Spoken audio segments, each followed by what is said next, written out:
Hey, good morning, everybody. I'm your host, Felipe. You're listening to the Total Basis Podcast. And with me is my co-host, Austin Spiro. Austin, how you doing this morning?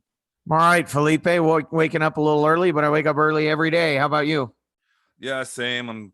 You know what, though? I've been doing a lot of thinking, and I actually prefer waking up early for these things as opposed to doing them on Monday nights. Because by Monday night, the coffee's already completely worn off. But right now, I have a little pep in my step because the coffee is brewing through my veins at the moment. So Yeah, my brain is pretty clear right now. Usually, when I'm doing my podcast, I do my podcast kind of later in the afternoon or later at night. yeah. And it's always like after I get home from work or something. So I'm always like, wait, what am I even talking about? Well, I appreciate you waking up super early. I know you probably have that rhythm going for yourself because you are a teacher, but Right. I know you'd rather be sleeping in on a weekend. So I do appreciate you coming in. No As problem. I always enjoy coming on the podcast and talking. So, All right, well, let's get to talking as I am in a very short window this morning. We have a lot to cover. We're going to be talking about defensive player awards. So we, as of course, we are the Total Basis Podcast. We do things a little bit different. I honestly, Austin, did not even bother seeing the finalists because I know it was going to be a popularity bullshit contest, or it was going to be one of those where it was going to be the best offensive players getting a defensive award, like always. But they've been doing a lot better lately. Who are these people? The authors, the writers. The writers have been doing a lot better lately with using some of these more new modern statistics yeah, to nominate these guys. What's your take on the whole awards here? I think the defensive awards it's really has been a popularity contest. You are correct. And it's taken a while for the defensive awards to catch up. The offensive awards were a popularity contest for a while, but I feel like it's gotten way better for the offensive, but defense is slow to catch up. And I think right now it's better, but it's still not all the way there. I mean, Salvador Perez is a finalist for catching Gold Glove. So, you know, when you have a catcher like that who's loved in one metric and is the worst in another metric, I don't know how you could call them a Gold Glove finalist, but Yeah. at the same time, defensive metrics are not very reliable anyway. So maybe that's why it's more of a popularity contest at this point. Yeah, and well, I got my spreadsheet up and running over there. A very notable name that was here last season and at the top of the lists of every defensive metric I could find was Nolan Aronado, and I just realized that he's not even on this list at all. So I guess the Coors effect is real if even Nolan Arenado's defense isn't measured properly by defensive run saves and ultimate zone Oh, rating. he's the NL. He's an NL finalist. Yeah, like I said, I don't care about the list until I'm gonna just see it at the end and see what Oh, happens. I But thought you were talking about he's not a finalist. I'm no, like, no, no. yeah. I'm talking about the spreadsheet I'm sharing right here. Like Oh, for yeah, yeah, those, yeah, yeah. so for those Okay. who can't see it, every year I try to do my own unique take on these awards by using the advanced statistics over at Fangraphs.com. And the two stats that I like to use are defensive run saves and ultimate zone rating. So what I do is if a player finishes in first, I would award them 10 points, right? So Jacob Stallings is at the top of the list, and so is Carlos Correa in terms of defensive runs saved, otherwise known as DRS. And then if you get, third place, you get 8 points. Fourth place, you get 7 points, and so on and so forth. And if you get 10th place, you get a point. So it's a three-way tie for 10th place with Tyler O'Neill, Ryan McMahon, and David Fletcher getting at least notable defensive runs saved rankings there. So Jacob Stallings, number one on the defensive run save metric at catchers, along with Carlos Correa, who had a really good bounce back year. Wish Sean was here to talk about this because I know we did a mock draft late last year and we were so excited. It was a 30-team tag by the 30-team draft, and we were so excited to get Carlos Correa in the first 3 rounds. As we thought that was going to be a steal. So the fact that he not only bounced back offensively, but defensively, I don't know about you, Austin, but it looks like that back, that was always his issue, was his back problems. Looks like his back is squared away at this point. Would you agree with that statement? Yeah, I think it did. I don't think he really had any problems with it this year. Mhm. And I didn't really see anything that made me suspect of his defense. I think he had a good bounce back defensive season. Okay, so I will ask: is he at least nominated this year at shortstop? I believe he is. Let me check really quick. Shortstop AL. He is. Yep, he's in there. Yes. The AL is Carlos Correa, JP Crawford, and Andrelton Simmons. Man, well, we'll get to that in a bit. All right. So for those who don't know, defensive run save, otherwise known as DRS, is a defensive statistic calculated by the Fielding Bible. That's the organization run by John Duvall, who has been, I don't know, man.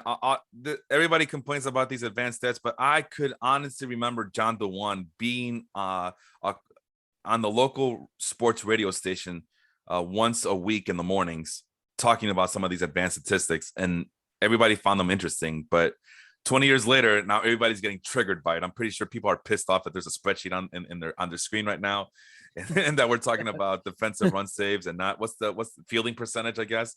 Yeah. But John Duvall is pretty much a pioneer in the industry, and it's in the way the Fangraphs frames it, it rates individual players as above or below average on defense, and it's measured in runs above or below average, and blah blah blah blah blah.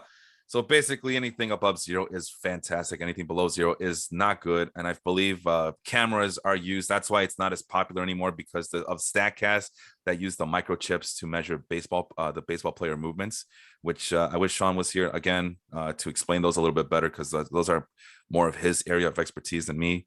Like I said, I like using the Fangraph statistics that are available because they're easier to navigate. So yeah, this is just another way to measure defensive value.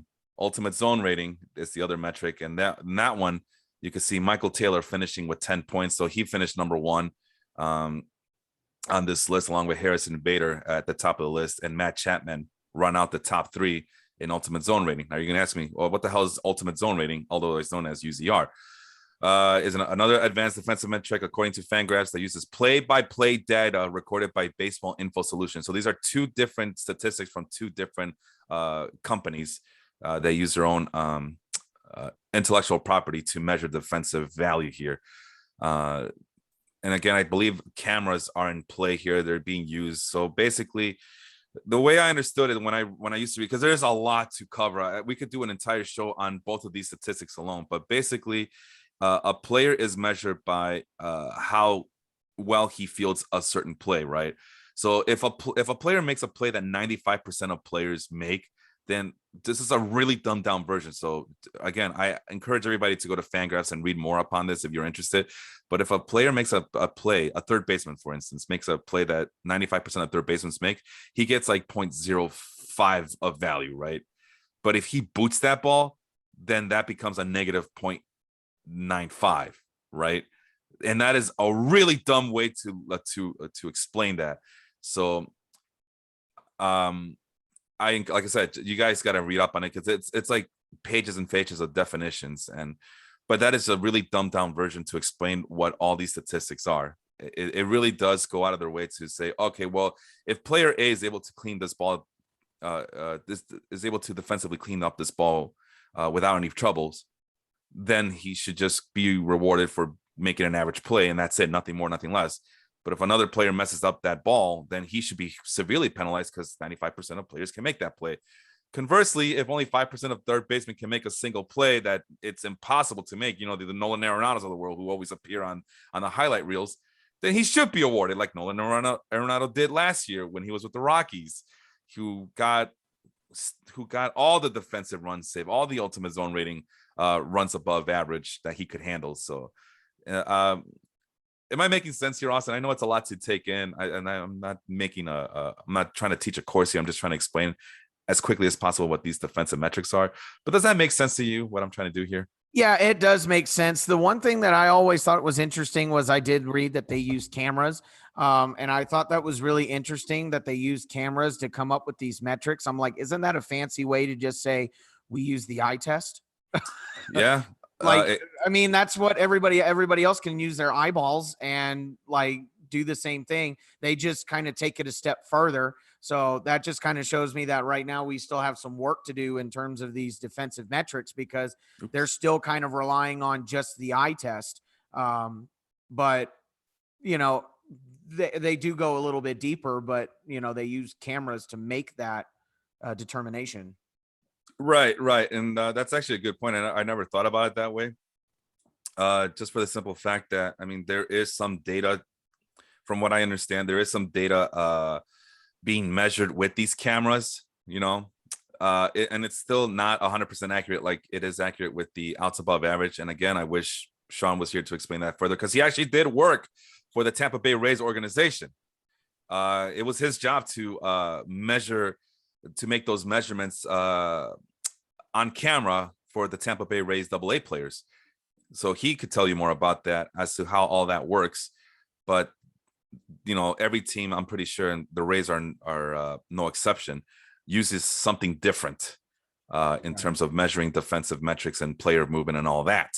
So, but yeah, from what I remember, you could make a good point saying that it's the eye test. Literally, it's a visual, but I believe that there's some algorithms and numbers tied into those player movements on camera to make that determination as to if this player's, play at third base, for example, was actually average, below average, or above average. So right. So that's that take there. But yeah, I never thought about it that way, that it's technically still the eye test, but it's just a fancy way to do the eye test. Like, we can all do the eye test, but you really have to know what you're looking for and have to look at everybody on a consistent basis in order to make that determination. So what the cameras are doing is taking that out and putting a metric in there, so we don't have to constantly look at all the players for all 30 teams to figure out who really is the best defensive player.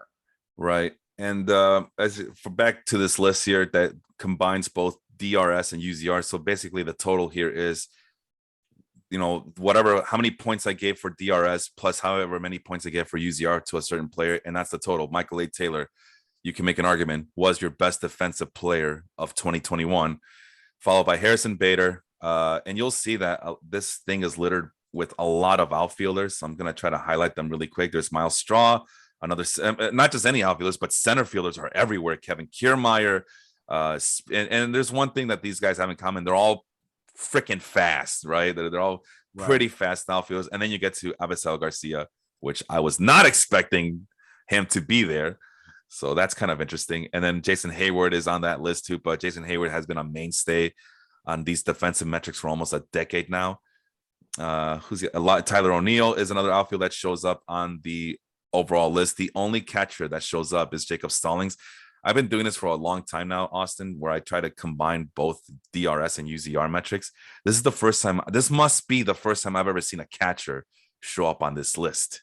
That's pretty crazy. That's got to show you how good of a catcher Jacob Stallings really is and how underrated of a catcher Jacob Stallings really is. Jacob Stallings finished in second place in these metrics. Now, DRS is the only one that measures catchers. And DRS is the statistic that is used to calculate the Fangraphs WAR. So it's not surprising that he moved up. But not only did he move up, if you guys go to the leaderboards over at Fangraphs, he was like above and beyond the best catcher in terms of that defensive metric there. So I think it's time for us to really celebrate Jacob Stallings here. And you could say whatever you want about, how maybe the eye test, it's all about the eye test, and you can't really properly measure defensive statistics, but these are defensive statistics that have, I mean, Sean and I went through this list already, and it's like a who's who of defensive catchers. Yasmani Grandal is at the top, Yadier Molina is at the top of these lists. Tucker Barnhart is usually at the top of the list. Oh, you're gonna say, well, who cares about Tucker Barnhart? But he's known as not just one of the best defensive catchers according to many scouts and eye test people, but also the metrics back up with the eye test proves. Who's the other guy? Austin Hedges, another guy who comes with a reputation of being a really good defensive catcher. He usually makes it to the top of this leaderboard as well on the catching side of things. So, but we'll break it down a little bit later. But yeah, I just wanted to point out also it's littered with shortstops. So there's Carlos Correa, Andrelton Simmons, who you just mentioned, and Kevin Newman, who I'm not even sure if he's on the writer's ballot, but we'll get to that in just a bit.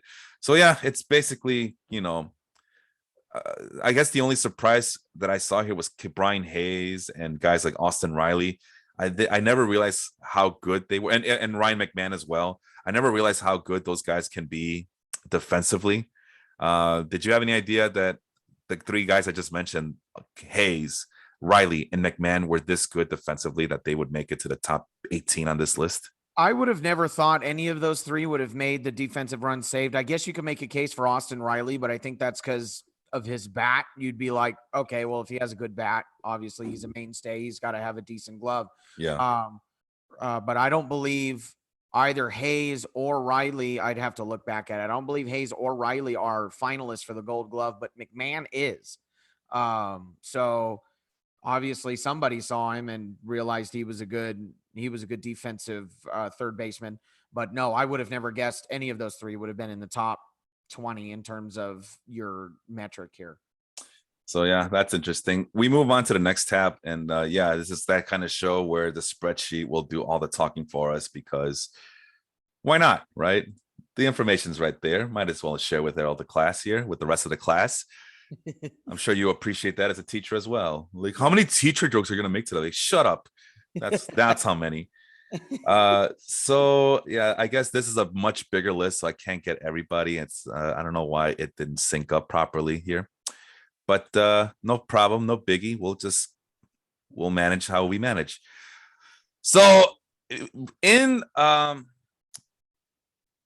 I was gonna say here. So within defensive runs saved and UZR, ultimate zone rating, there are even, it breaks down into tinier metrics, right? Like, one, you thought that you couldn't get enough of these statistics. It gets even more complex and more complicated. So there's statistics for range and arm for outfielders, right? And I believe RPM that you see right here, that's for defensive. That's the defensive runs metric, and the Ranger, RNG, capital R, that's for the UZR. And this is supposed to measure outfield range, right? I mean, it's also done for infielders, but for this exercise, we're going to do it for the outfielders. And as you can see, according to defensive runs saved, the best range, according to their metric, was Manuel Margot, along with Harrison Bader, Michael A. Taylor, Mike Yastrzemski, so on and so forth. But Manuel Margot getting some love from the DRS people. And when we do the UZR metric, at the top of the list, it's Harrison Bader, along with Jackie Bradley, Michael A. Taylor, Miles Straw, so on and so forth. So both defensive metrics are not 100% agreeing with each other. But I just find it interesting that they both have a wide range of players that they can go, because I only gave points to the top 10. 14 players are listed here, so, and not all of them are in acquiescence here. As you can see, Manuel Margot got first place in RPM, but I believe that's 8th place in the UZR Ranger metric that they like to use. So once again, I calculated both metrics based on how they ranked on those statistics. And once again, Harrison Bader at the top of the list with the best range according to those two metrics used by DRS and UZR, followed by Michael A. Taylor, Jackie Bradley, Manuel Margot, Kevin Kiermaier, so on and so forth. I mean, is there a name? I mean, this is a who's who of defensive outfielders out here. Is there a name on this list that you see here, from Trent Grisham all the way up to Harrison Bader, that does not make sense to you here? You know what? No, because they would all make sense to me if you told, or, I don't know, Adam Duvall, I guess, would be the only one that I'm kind of like, oh, really, Duvall? That's interesting. But then we're looking at him in the World Series right now, and he can move pretty good out there in the outfield. So, you know, and that's the thing with this, is there's so many outfielders in the MLB, is when you try to look at them all, you're gonna miss somebody, and you're gonna misjudge, you know, somebody and their defensive abilities. And I think that somebody in this case, for me anyway, is Adam Duvall, because I thought he was mainly for a bat. You know, he had a decent bat, right? But I mean, he's got a glove too. I mean, he's in the top 12 in best outfield arm and range. One thing that's interesting is, yeah, you're right. It's the who's of defensive fielders. When you think in terms of like brand names, like this is a big name in outfield circles, I think you can argue that the first big name in outfield circles is 18th on this list in Bryce Harper. So, you're really giving some spotlight and some love to some of these lesser known outfielders that still have a purpose, and Yeah. they're valuable out on the field. And to comment on what you're saying, that it's not they don't agree, these metrics don't agree, especially for the outfield, because I was a former outfielder along with a catcher. There's so many different aspects of an outfielder. You Mhm. have to have the speed, you have to have the range, you have to have the arm, you have to have the accuracy, you have to, there's a whole lot of things, a lot of aspects to take in consideration in the outfield. So it really doesn't surprise me that these statistics, that these metrics don't agree with each other, because not every outfielder is good at every aspect of the outfield. Right. So, it's interesting to see which ones they're good at and which ones they're not. No, that's a very good point. And Duvall is my surprise as well. It just goes to show you how valuable he was to the Atlanta Braves this season. Because if he was a bad outfielder, there's no way that they could take full advantage of his big bat, his season saving bat.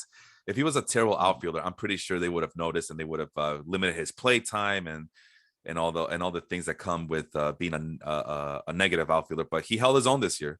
So Yes, according to the metrics, and Bryce Harper did not finish in 18th. He did not place on the range. So like I said, only from 14 up right here. oh, that's true. Yeah, where Bryce Harper gets points is because he has a pretty damn good arm. Yeah. And let's get to it. Let's go to the arms race here.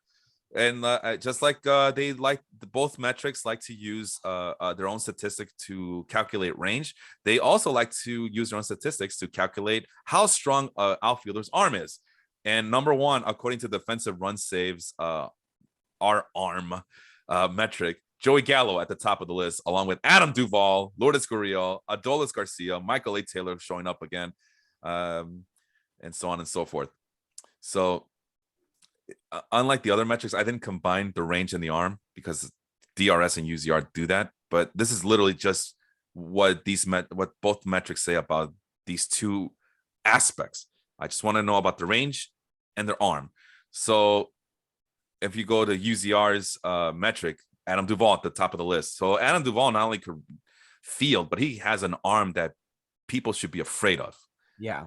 Along with Adolis Garcia, Lourdes Gurriel, Avisel Garcia, Michael Taylor, so on and so forth. So who has the best arm in all of baseball? Adam Duvall, getting 19 points here total, along with Adolis Garcia, Lourdes Gurriel, Avisel Garcia, Michael Taylor. And then Bryce Harper finished 6th in terms of the arm, and Joey Gallo 7th. Go ahead. So you know what's interesting? Yeah. I'm looking at this spreadsheet right now. In terms of total arm, when you look at the top 14 in terms of total arm, there's only 3 of those that finish in the top 3 or 4 of those that finish in the top 13 in the other metrics that you looked at. So it's almost like if you have a good arm, the rest of your defense suffers, where I don't know. It's really interesting to see the difference between the first defensive metrics that we talked about and the arm. Yeah. And it just be flip-flopped. And I just wanted to mention that you mentioned something in the when we were talking about range. And I wanted to point out, well, that just speaks volumes to how specialized this game is. You got, you have your speedy outfielders who can cover every single aspect of the outfield, and then you have a specialized position with some of these outfielders who have a powerful arm that's built like a cannon, like the Yoenis Cespedes of the world. Yeah, the metrics show that he was a very sloppy outfielder, but no one's gonna mess with his arm, because even these defensive metrics show that Yoenis Cespedes had a killer arm that you should not mess with. So here's the next thing. Correct me if I'm wrong, but are most of those that are ranked in the arm, or that are ranked in the total arm, aren't most of those right fielders? Let's see. Adam Duvall's a corner outfielder. Adolis Garcia, I believe he's also a corner outfielder, or I thought I saw him play center field. I don't remember, but Lourdes Gurriel, also a corner outfielder. Avisel Garcia, you saw in the other metric, he was listed as a right fielder. Taylor's a center fielder. Bryce Harper's a right fielder. Joey Gallo's a corner outfielder. Austin Hayes, I believe he's been known to play all 3 positions. Same with Alex Verdugo, all 3 outfield positions. Starling Marte, all 3 outfield positions. Although as he's getting older, I don't know how much you want him playing center field, but Right. Tyler O'Neill, again, he's been known to play all three outfield positions. So you know what I'm seeing here, Austin, is a lot of these guys get penalized for being versatile. That's the one thing I don't like about these defensive metrics, but there's a good reason for it. I mean, it takes a lot of a sample size to break out on these defensive metrics, and unfortunately, there's just no way to combine them all. I mean, there probably is, but they're not going to do it. Where you can combine every single. I mean, maybe there is, and maybe you guys can tell me how to do it on Fangraphs. But as a like Javier Baez is a good example.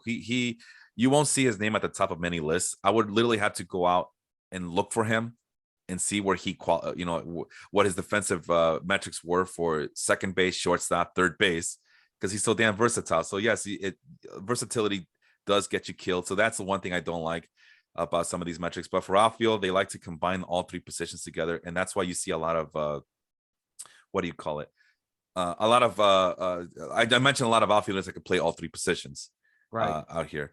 So it seems like in terms of total arm, those guys either play all three outfield positions, which makes sense because right field is usually your strongest arm. Yeah. Or they're right fielders. Yeah. Which again, right field is your strongest arm. So you don't see any, I mean, besides Michael A. Taylor, who's predominantly a center fielder, I don't really see any like predominantly left fielders or predominantly center field. Michael A. Taylor's the only one. So they play at least some sort of right field or corner outfield position, which just looking at it, I thought that was interesting. No, it is interesting. And that was expected by me. Like, again, center fielder usually gobbles up all the range metrics, all the total defensive runs and ultimate zone rating metrics. But yeah, a lot of these guys, they play all three positions. Dylan Carlson, I could have sworn that he's been listed in all three positions this past season. Same thing with Ramel Tapia, I thought. So again, I think it's just the versatility that kind of kills a lot of these players. But I could have sworn that for outfield, they're able to combine them all together. But someone can correct me. That's fine. I don't mind being corrected. But those are the numbers that I was able to find for both of those metrics. Moving on to the infield. Oh God, I gotta hold on. Boop, boop, boop, boop. I gotta make this bigger for all the people to see out there. Let's make it up to that's a good number. There we go. There you go. Let's freeze the panes. I'm in pain right now. No, you can't. Oh, there it is. All right. So I hope people can see that on their little small tablets and telephones and whatnot. But that is the bet. I did it by range as well here for the infielders. There's the RPM that defensive run saves like to use, and the Ranger, which the UZR likes to use. So how do these players stack up? Let's start up with the defensive run save. Carlos Correa at the top of the list, followed by Andrelton Simmons, Ke'Bryan Hayes, Isaiah Kiner-Falefa, the former catcher, listed as a shortstop. Go Kiner-Falefa. Yeah. Yeah, he's up there on the list, finishing in tied for third, actually, along with Ke'Bryan Hayes on this range metric that defensive run saves likes to use. And Austin Riley rounds out the top 5 at third base. Over to the UZR metric. Trey Turner. I mean, no argument for me there. Followed by Marcus Semien, Jose Ramirez, who finished tied for second. Semien and Ramirez did. Carlos Correa at the top of the list, at top 5 again. And Miguel Rojas and Javier Baez. There's Javier Baez. See, that's what happens when Javier Baez can just concentrate on one position. He shows up on the leaderboard finally, right? So for the total range, and again, for a lot of these, it was minimum 750 innings played at each position. Because, I think what the Fangraphs likes to do is they like to go minimum 900 innings played. But I like to always drop it down to like 700 or 750. I did 750 this year. And there's your top 5 right there, according to both the range metrics that both DRS and UZR like to use. Carlos Correa, Marco Semien, Jose Ramirez in third, Trey Turner in fourth, Andrelton Simmons in fifth, and then the Ke'Bryan Hayes is Isaiah Kiner-Falefa, rounding out the rest of the top 6 here, I guess. I don't know how far deep you want to go. 21 players were ranked, but any surprise names that you see there? Not a surprise name that I see, but a surprise name that I see down lower is Matt Chapman. Yeah. I would have thought just by eye test that Matt Chapman would have been higher, knowing how good of a defensive third baseman he is. Yeah. I'm surprised to see him way down there. And the other thought that I had, I don't see Nolan Arenado. I told you he's nowhere to be found. I think it's that course field effect, man. Yeah, I think it's very interesting. Like Miguel Rojas and Isaiah Kiner Falefa, Brian Hayes are above Matt Chapman, who has been heralded as, one of the best defensive third basemen in the league. But now that I'm looking at it, there's only 3 third basemen on this list. You got Austin Riley, and then you have McMahon, and then you have Chapman. So when you look at it in terms of third baseman, he still is one of the best third basemen, but it's just there is a lot of middle infield. Oh yeah. So, middle infield is where all of the defensive players go. Yeah. So, it's just really interesting. I would have not expected to see Matt Chapman. I mean, 19th is still good comparatively to all of the, infielders that there are in the MLB. Just, I would have thought he would have been a little higher. Yeah, and this is just strictly about range. So it's no surprise that this list is littered with shortstops and second basemen. Right. So this is just about the range. I was just kind of curious to see how both metrics, if you combine both of those metrics, how they would measure up literally. And so it's not surprising, but it's like the old adage, baseball adage. So again, going back to traditional baseball thought and eye test mentality, the most important players go up the middle: catcher, second base, shortstop, and center field. So it's no surprise that center fielders and shortstops and second basemen gobble up a lot of these numbers. You know what I mean? The guys with the most range usually are shortstop and then second base, right? So there's a reason why they get ranked pretty high in terms of WAR, because they get a little bit more credit in terms of their positional difficulty in the WAR metrics as well. So breaking it down a little bit more. So that's just the range. So RPM plus minus run save evaluates the fielder's range and ability to convert a batted ball to an out. That's the definition over there. Other things that are used in the DRS metric that we would look at a first baseman or a third baseman, bunt run saved. Literally, that's just for first baseman and third baseman. That evaluates a fielder's handling of bunted balls in the play. And everything else, no, that's it. So yeah, it was just those 2 metrics that a corner infielder would benefit from, which I didn't use. And then let's see, the range for second baseman. I mean, we already talked about why they have the advantage. The other metric that DRS likes to use is something called double play runs saved, only used to measure second base and shortstop. So I can already hear people going, wait a minute, third baseman can convert double plays, first baseman can convert double plays, anybody can convert a double play. But for some reason, they in this metric, they only care about, can your up the middle guys convert a double play, when it's grounded up the middle. And with the shift being intact, some of this stuff, I'm sorry, not just any shift, but the extreme shift, maybe some of these metrics are outdated already, right? So there's a lot of flaws here, which I'm calling out. Let's see what else. Oh, for outfielders, they have a home run saving catch run save. So they get that's a really small sample size to be measuring. A lot of this is a small sample size. That's why I didn't know that there was enough home run robbing catches in order for them to have a metric for that. Like I said, I mean, bunts, there's not a lot of bunts. So who bunts nowadays, right? Yeah, that's true.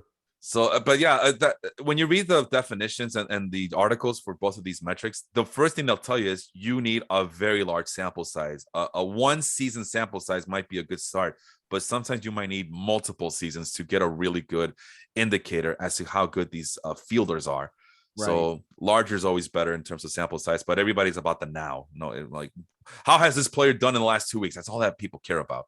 Is he on a hot streak? Is he on a cold streak? I don't care about this year-to-date stats. That doesn't tell me anything. Like, okay, well, if that's the case, then why are we doing this, right? So what's the point of accumulating stat if all people care about is how has he done in the month of June? How has he done since the All-Star break? But this is one of the few metrics that they scream at you to please consider the large sample size, because like I said, it breaks down into smaller sample size to make a big number. That defensive run save that I use at the very beginning right here, right? So just keep in mind that Michael Taylor finishing in the top of at the top of the list in third place here. they had to consider his arm, his home run saving ability, and just overall range to come up with that metric, that third place finish that he got in DRS. So interesting questions that you asked, man. I really do appreciate that. Kind of I feel like I'm playing goalkeeper, like trying to answer these questions. The other thing that I'm noticing is go Vladimir Guerrero Jr. So Yeah. let's go back to the surprising names. I would have never guessed Vladimir Guerrero Jr. as the first baseman with the most range. I mean, he's beating out some middle infielders, and he's just outside of the top 10. He's in 11th in terms of total range there, beating out some really good defensive middle infielders. So go Vladimir Guerrero Jr. Yeah, and only 3 first basemen were listed here. Max Muncy and Christian Walker being the other 2 players. So some surprise names, but again, if you really think about it, you're talking about first basemen. They barely get any plays go their way unless their one job is just to catch the ball when it's thrown at you, right? That's why they have they have usually the big mitts, the big gloves, just to account for that. That's why Anthony Rizzo always has had to switch from a first base glove to a second base glove or whatever when he was playing first base for John Lester starts here in Chicago, because he had to feel like a regular middle infielder. So well, that's because John Lester can't throw pickoffs. So exactly. So anybody try bunting? I mean, Rizzo had one of the best range among first basemen in the last decade or so, but yeah, he also they made sure that he switched gloves anytime there was a bunting situation happening, because you never know when they would do a surprise attack. And in my opinion, it never worked for these teams because Rizzo was so good. Yeah. And Lester, he could field, he just can't throw. So if anything, he could throw underhand to Rizzo at first base. So okay. So that's enough about that. Any did we miss? Did we get everything that we needed to touch here? I think so. Yeah, right. So let's move on to defensive catchers. Oh my God, even tinier. Hold on, let me make this a lot bigger. That's what she said. All right. That's what I was thinking too. So only 12 catchers were listed here. Let me delete all of this here. So only 12 catchers, a dirty dozen, so to speak, were listed on this spreadsheet here. There you go. Save that sucker. And of course, Jacob Stallings. And my list does not do Jacob Stallings any justice here, because he basically lapped the entire field here.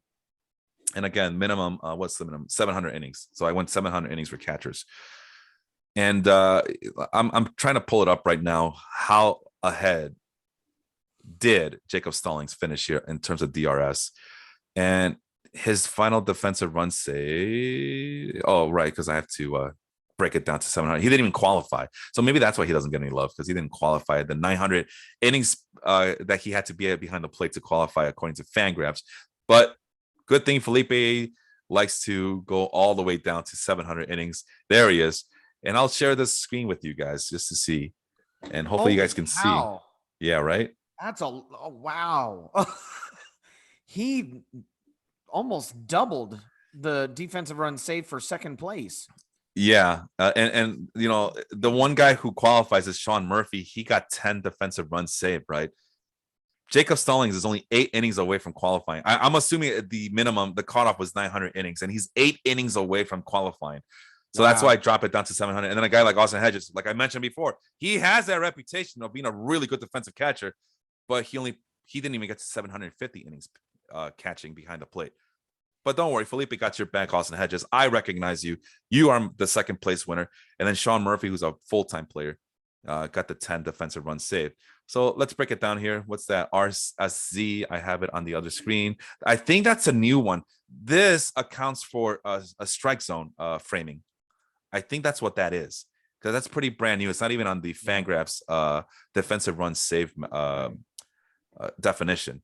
So basically these RSZ and RSB and all of these just take different facets of the catching position and say, this is how many runs they've saved in this situation. Right. is basically what it's saying. Yeah, and it adds up, and yeah, a lot of these are brand new. So because they're DRS is trying to really give the catching position some love here and give them their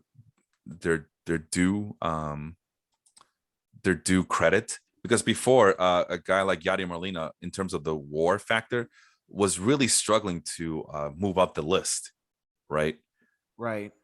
And it wasn't until they readjusted these statistics that all of a sudden Yadier Molina goes from a whatever catcher to one of the best catchers in the history of baseball, it seemed like. Yeah. Because it did account for strike zone and for other intangibles that they're now learning how to measure fully. And I'm looking for the new what Arcera means, but that must be catcher ERA. But let's start with the strike zone. Max Stassi, your guy, finished at the top of the leaderboard in terms of framing, according to this defensive run save metric. He's been working on it a lot, because you know who he has as a catching coach, right? No, Benji Molina. Oh, that makes so much sense. Yeah. Benji Molina is his catching coach. And I was listening to an interview he did, and that's all he talked about. And, you know, historically, Benji Molina is really the first guy to really be known for his framing. He basically was the pioneer of making framing as valuable as it is now. So yeah, it really makes sense in terms of strike zone framing that Max Stassi is up there, because he's got Benji Molina in his ear. So that's awesome. That's really awesome. I mean, it makes sense. I mean, Benji Molina, Jose Molina, Yadier Molina, the trio of catcher brothers. So let's see. So RSZ is a baseball info solution. Again, baseball info solutions. John, I believe that's John DeWan. So it's ascertains the contribution each catcher is making in getting more or fewer call strikes than average converted to a run value. So yeah, that's the strike zone. I'm sorry, I was incorrect. I did the wrong Molina. It's Jose Molina, not Benji. It was a Molina brother. All right, it's a Molina brother. I either one, any of those three Molina brothers, you're gonna learn how to frame. Mike Zunino. Now, people wondering why Mike Zunino is with the Tampa Bay Rays, because he's just a hacker who has he's a all power but nothing else of a hitter. He's a pretty damn good framer, and the Rays were able to figure that out, and that's why they went out and traded him, and that's why the Rays constantly have one of the better pitching staffs in all of baseball.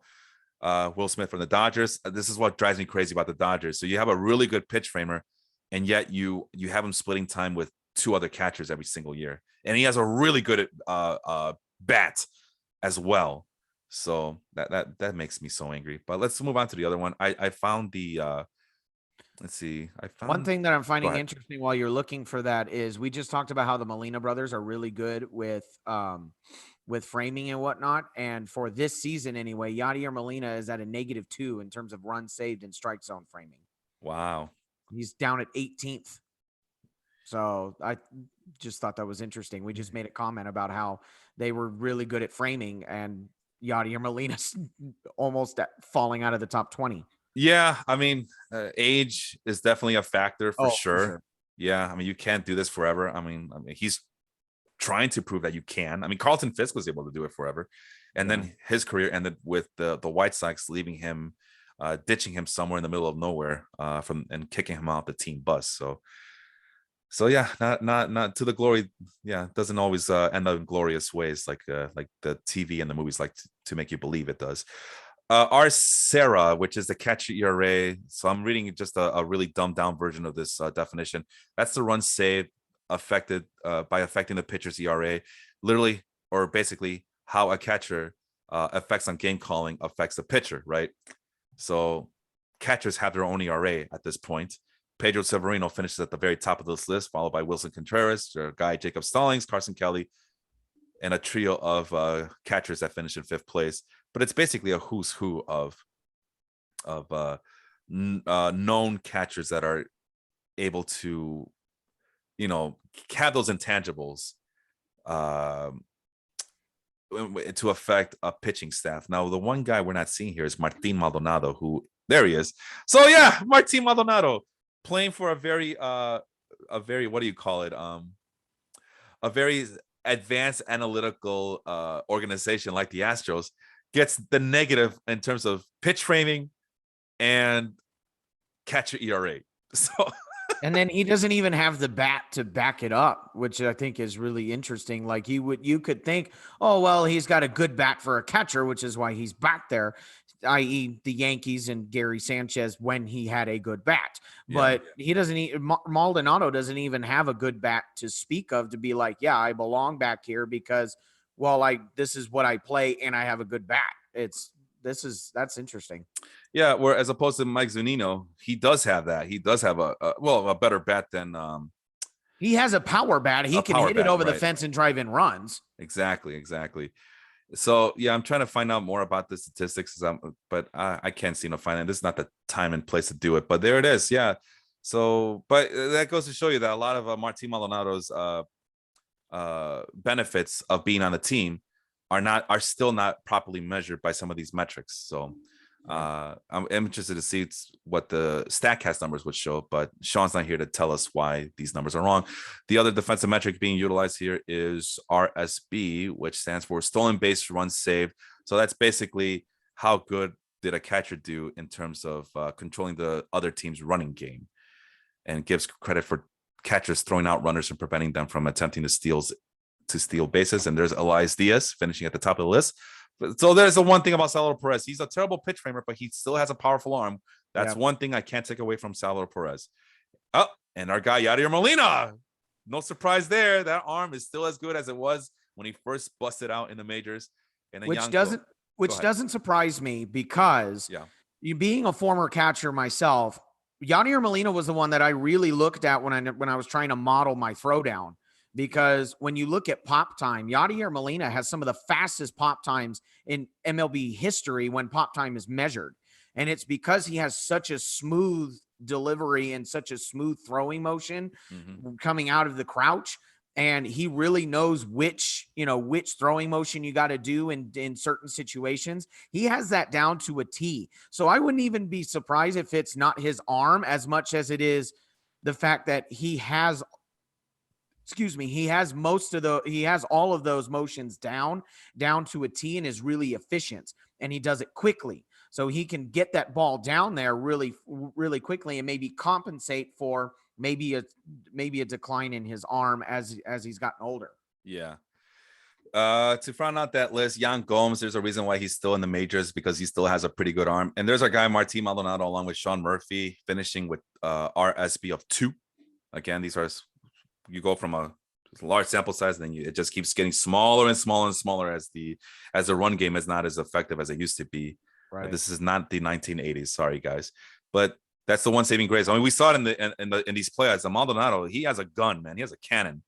So don't mess with him, basically. Yeah. The last statistic that they use for catchers on the DRS side, because UZR does not measure catcher metrics, unfortunately, is what I think is called the good fielding plays, a run saved. And I'm trying to look for that definition because it's been a while since they I can't find it. But basically that's a statistic that, I mean, it is what it sounds. It's exactly what it sounds like. It's the good fielding plays run save runs above average, which is a mouthful to say, but from what I understand is literally the amount of good plays that a catcher does behind the plate, right? I was gonna say, so I'm assuming it's probably maybe blocked balls or the bunts right in front. And you can make that assumption. Yeah, probably. You can make that assumption. So with that being said, again, Jacob Stallings, very flexible, very agile behind the plate. There's Tucker Barnhart, who I mentioned, Austin Hedges, Yan Gomes, Wilson Contreras. I mean, what other names do you guys want to see here? These are like literally the people with the catchers with the reputation of being really good behind the plate, very good defensively. Right. So I don't know. There's Buster Posey showing up in the top 10. There's Yadier Molina at the bottom of the top 10, along with Victor Caratini. Who's on the negative side? Pedro Severino. Gary Sanchez. We all agree he sucks. Mike Zunino. I mean, again, he's a power bat who is a really good pitch framer, but that's all he is at this point. No Omar Narvaez, James McCann, who ooh, man. That's tough. They didn't want JT Realmuto because they thought James McCann would be a better value, and it's just a great value. Literally, it's a generic version of JT Realmuto, who's still at the top of the leaderboard. But you'll Yeah. see here, Austin, he's at 0 defensive run save. So let's take a look. He, I mean, that was the one thing about JT Realmuto is can he maintain to be an elite catcher for a long time? And it looks like we're already seeing that some of the dents in the armor already as he Well, and Tucker and it's Barnhart. really interesting because when you look at JT Realmuto, he does have 0 defensive runs saved, but there must be a certain calculation that I'm not seeing here because his strike zone framing, JT Realmuto's, is 1. His catcher ERA is -3, and his good field plays is at 3. So that would balance out to one defensive run saved. You sound like the count right there. 1 defensive run saved. Yeah, so it's so obviously just because these numbers, I guess they don't really add up to anything. I guess not. There must be some other calculation that's dealt with. Yeah, because Jacob Stalling 5 + 4 + 9 is not 21. So, yeah. Now I'm starting to see it. I was okay. There's definitely another calculation in there somewhere that we're not taking into consideration. Yeah, Max Stassi was the one I noticed right away. I mean that should be 11, not 10, but obviously there's a different measurement. But yeah, so again, just like with any of the other positions that we talk about defensively, a lot of this is very specialized, right? Right. You know, Zunino suffers from making good plays behind the plate, but he makes up for it by being a very good pitch framer. JT Realmuto is just average enough to not hurt you, but not good enough to help a Phillies team who would probably benefit from having a better defensive catcher back there. What's the -3 for? That's for the that's the effect. That's this play calling, the how him being behind the plate affects the pitcher's ERA. Yeah, he suffers at -3 right there, but he makes up for it by being agile and making really good plays behind the plate. You know, blocking balls, fielding the plays that he needs to field, and just being the field general that he is. So that is his one saving grace, and he's still a slightly above average pitch framer. So what about Tucker Barnhart, who normally is at the top of these lists? He's at 0, and right away it turns out at -7 RCRA, maybe he's not as good as people think he is in terms of play calling. You know? And then what's the negative? Oh, is that the bunting? Oh, that's a stolen base. So his arm is not that good at -1, but he still makes those plays behind the plate that you want him to make. Buster Posey, not surprised that he's at -5. He is getting up there in age. Remember, this is the guy who needed an entire year off. Well, and what's interesting is the reason why he's down there is his R Sarah is -9. So yeah, that's a lot. He has a hard time calling an actual game, which I think is, well, according to this defensive metric anyway. Exactly. Which is really interesting because the rest of it is positive. What's killing him is his catcher ERA. Exactly. Because he could still throw people out who are trying to attempt stolen bases, but it's not good enough to get him in the positive. We just saw Martin Maldonado as well at the negative side, Salvador Perez. So yeah, it's pretty interesting how these numbers always break down in this manner. Salvador Perez can't frame worth anything, apparently. He's at -11. That's the worst on this list. Yeah, so it's just the things that people have been kind of warning us about Salvador Perez for years. And but again, a lot of him being on the top of this list is basically because he's so it's just the reputation that he brings. So there's Jacob Stallings. We mentioned he got 10 points for finishing in first place in DRS.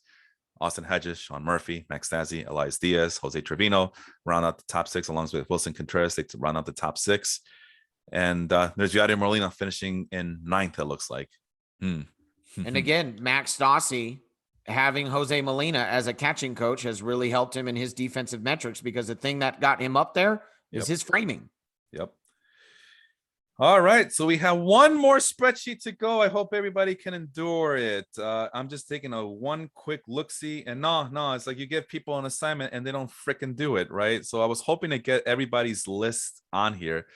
And by the way, we're gonna have a surprise because I changed my catcher. Oh my god, you can't change it. No, I'm not accepting your response. That's it. So if Vince, I'm sorry, not Vince.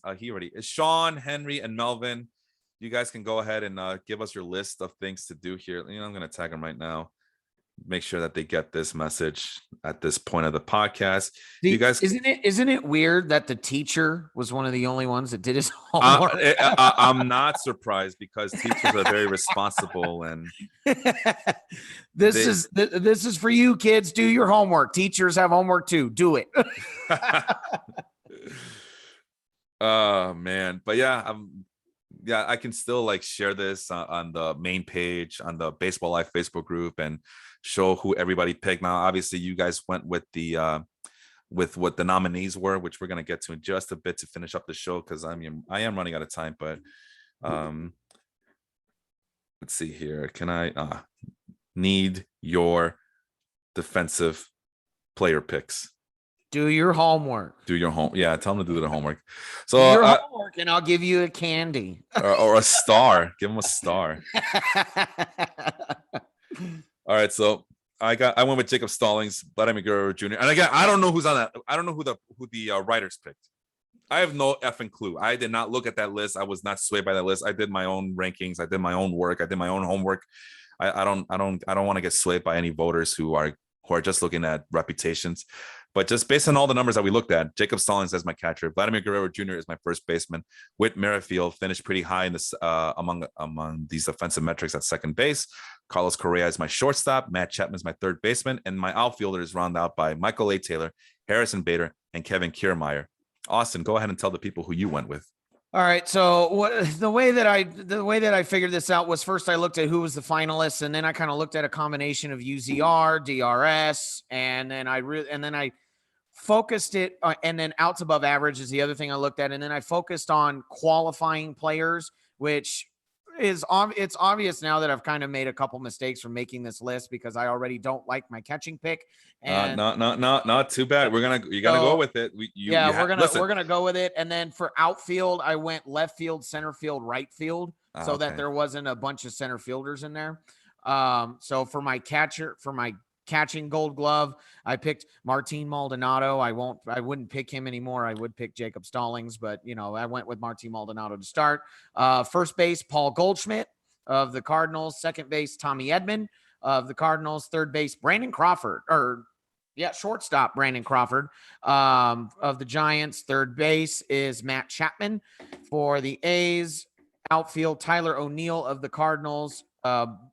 For my center field pick, I have Michael A. Taylor of the Royals. And to round it out, my right field pick was Kyle Tucker of the Astros. All right. You can't go wrong with those picks. I don't think you can. Although after seeing Martin Maldonado, yeah, we might reconsider. But maybe, like I said, that was the one I was really like, oh, I picked the wrong catcher. Well, like I said, if I was more, what do you call it? What Vince agreed with me. Yeah. So. I mean, Vince has become a huge Houston Astros fan after bashing them all year last year. So, for obvious reasons. But if I was more, if I could navigate my way through Baseball Savant and get those StatCast numbers, maybe there is a case to be made for Martin Maldonado. But we'll never know. But here's how Vince Mercandetti of the Dong City crew had it. He had Martin Maldonado at catcher, Anthony Rizzo at first base, which we talked about. We didn't mention him in his name once in the defensive metrics. But we did talk about him in terms of reputation and eye test and narrative here.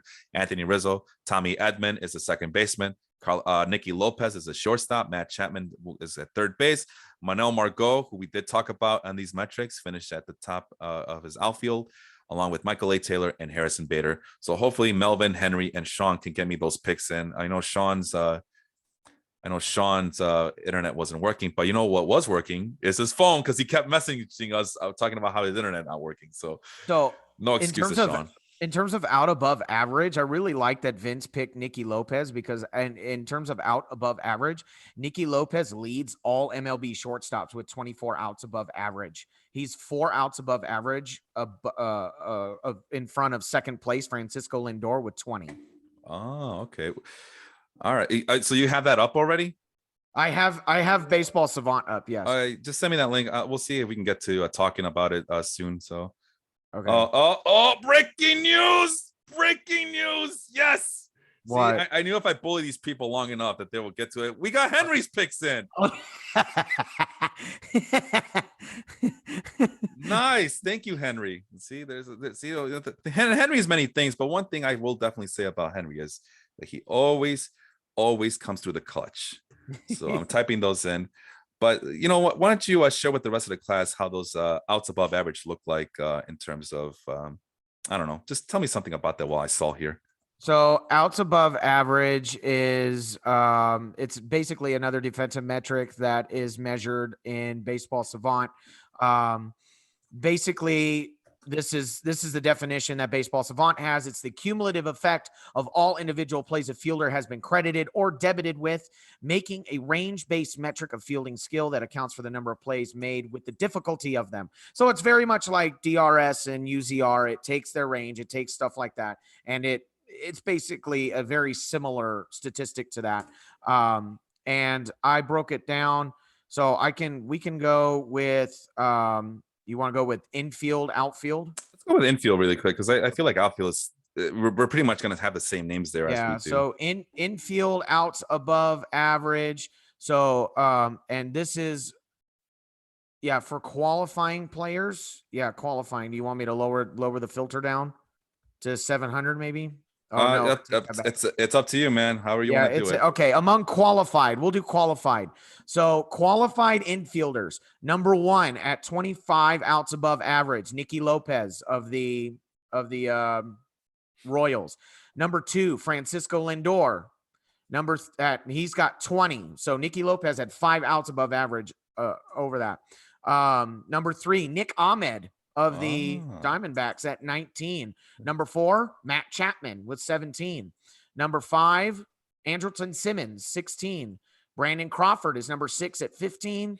And then Brian Hayes. Yep. Pulling out a top 7 run there with 13 outs above average. Tommy Edman is 8th with 13. And Ryan McMahon is 12th, rounding out the top 10. Carlos Correa with 12. For the outfield, you got anything to say about any of those before I go to the outfield? No. Okay.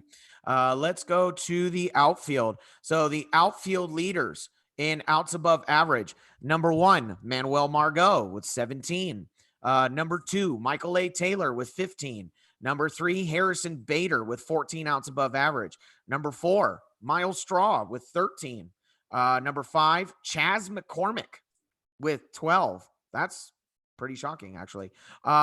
Number 6, Kevin Kiermaier with 12. Number 7, Adolis Garcia with 12. Brian Reynolds of the Pirates has 11. Cedric Mullins has 11. And rounding out the top 10, Brett Phillips of the Rays. Wow. You know, people were saying, I think it was Sean who said, Sean was saying that, what was it? The hell's he saying? That it's getting to a point where maybe Phillips might be better than Kiermaier, which is, to me, is just blasphemy, but I can see where he's coming from now after you read me that list. So according to this metric, Kiermaier is only 2 outs above average better than Brett Phillips in terms of the 2021 season. Wow, that's interesting. Yeah, so maybe it is getting to the point where what do you call it? What am I trying to say here? It's like a changing of the guard, so to speak. Almost. Seems yeah. Like it. Yeah. Seems like it. Like I said, age does play a factor in this. Alrighty then. So let's move on really quick. Lightning round. This is the last thing we're going to talk about. So I'm going to share my screen one more time here as we're going to go live. Work, damn you. We're going to go live and we're going to try to predict who these stupid writers are going to pick for their positions here. Starting with the American League. I didn't realize that pitcher was the first at the top of the list. And as you saw, I didn't do a pitching list. But who do you go with for the nominees? The nominees are Jose Barrios, Zach Greinke, and Dallas Keuchel. Who do you go with? Zach Greinke. Should we do who the writers would vote or who we would vote as if we were writers? How do you want to do this? Oh, I thought we were doing who I thought the writers would vote. Okay, so you think Greinke's going to win? I think Greinke will win just because he's won so many of them, and this is more of a popularity contest. So I think Greinke will win. I'm going to go with Dallas Keuchel, just because of reputation. He has a reputation of being a clubhouse leader, even though it seems like some of the younger White Sox players are annoyed by him, but the writers love that kind of nonsense. So Yeah. at catcher, we have Martin Maldonado, Sean Murphy, and Salvador Perez. Who will the writers go with this year? Probably Maldonado. Yeah, I think so too. I think now I think a lot of this is this one of those where it's like, well, these names were already picked before the playoffs. I think so. Okay. Yeah, I think Maldonado is going to win then. Either way, because either way, even if they take the world, which is not fair, if they take his World Series, his playoffs into consideration, Martin Maldonado would win anyway. All right. At first base, we got Yuli Gurriel, Matt Olson, and Jared Walsh. Who will the writers pick? The homer in me wants to say Jared Walsh, but I really don't think that's going to be true. I think it'll be Olson. Oh, wow. Okay. Yeah. I picked Olson too, just because, well, he plays with Matt Chapman. Therefore, he's going to get the award. Right. Yeah. All right. David, second base, American League, David Fletcher, Whit Merrifield, or Marcus Semien. Who do you have? Semien. Yeah. When in doubt. I was going to say, when in doubt, they always go with the offensive player. Yeah. But I'm going to throw a curveball. I'm going to say that they're going to pick David Fletcher just because. What? See, if I picked David Fletcher, you would have been like, that's such a homer pick. I mean, it would be, but we are trying to predict how these writers think. So these writers, they love a good narrative. They love a good storyline to write about on their papers and their internet sources and all that nonsense. So I think David Fletcher, here's a scrappy young player who just goes out and gets his uniform dirty and gets after every ball and is the one saving spot, well, along with Shohei Ohtani, but he's the saving grace of that Angels infield. I think with Marcus Semien, I think when Marcus Semien, I envision some of these writers go, you know what? His offensive numbers are too good. He must not be a good infielder. So, maybe. Yeah, I think this. And he has struggled defensively in the past. So, yeah. So we'll see about that. At third base, Henry and his spiel, he says, just rename this the Matt Chapman Award already. So Matt Chapman, Jose Ramirez, or Joey Wendell, who's going to get the hardware this year at third base? Third base? You're putting it in the wrong place. Third base. I hate when they do that. So yeah, third base, I meant. Yeah, third base, it's got to be Chapman. Just, name it the Matt Chapman AL Gold Glove Award for third base. Like at this point, it's going to be Matt Chapman. All right. At shortstop, Carlos Correa, JP Crawford, or Andrelton Simmons? Oh, that's a tough one between Correa and Simmons. I'm thinking Correa because he's a bit of a bigger name and he's got more of a sample size. That's exactly what I was going to go with. It's a bigger name. JP Crawford, come on. It's like, are they even trying? JP Crawford ain't going to win it. The only reason why I thought maybe Andrelton Simmons is simply because he's won some before, but Correa's the bigger name, and I think he's got a bigger sample size at shortstop. Exactly. All right. My wife just gave me the eye, so let's get moving here. Oh, they did this by left field, outfield. Oh, God. Okay. That's why I did my list that way, because it's left field, center field, right field. Oh, they're so lame. All right. Randy Arizona, Andrew Benintendi, or Lourdes Gurriel? That one's tough. I don't know. With those three, Gurriel. You want to go with that? All right. I'm gonna go with Arozarena. I'm gonna go with Arozarena. I wouldn't be mad at that. Those were the two I was thinking in my head. All right, center field. Who do we have? Center field is Kevin Kiermaier, Miles Straw, and Michael Taylor. Wow, that's a heavyweight battle right there. It better be Michael Taylor. We'll see.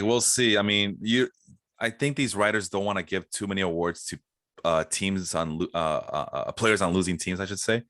Yeah. So I mean, I would say Michael Taylor, but I wouldn't be surprised if they picked Kiermaier. Yeah, Kevin Kiermaier is a standard, but if they want to go somewhat, new, then that's the player to make. Yeah. Right field, Hunter Renfroe, Kyle Tucker, or Joey Gallo. Tucker. Yeah, I think so. I think reputation is going to take over there as well. Reputation, and Gallo is known as a bat and not a glove. He's a very underrated glove. So yeah. I don't think they'll give him the Gold Glove. All right. Finally, National League, Zach Davies, Max Fried, or Zach Wheeler. Who you going with here for the writers? Wheeler. Oh, okay. I'm going with Max Fried.